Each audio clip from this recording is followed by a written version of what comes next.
بسم اللہ الرحمن الرحیم مولاي صلی وسلم دائما ابدا علی حبیبک خیر الخلق کلہم۔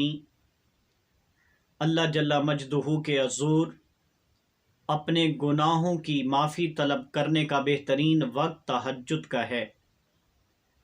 حضرت ابو ہریرہ رضی اللہ تعالی عنہ روایت کرتے ہیں کہ میرے کریم لجپال آقا دو عالم صلی اللہ علیہ وآلہ وسلم نے ارشاد فرمایا، جب رات کا تہائی حصہ باقی رہ جاتا ہے، اللہ جل مجدہ آسمان دنیا پہ اترتا اور فرماتا ہے کوئی مجھ سے دعا کرنے والا کہ میں اس کی دعا قبول فرماؤں؟ ہے کوئی مجھ سے سوال کرنے والا کہ میں اس کا سوال پورا کروں؟ ہے کوئی مجھ سے بخشش طلب کرنے والا کہ میں اسے بخش دوں؟ سبحان اللہ۔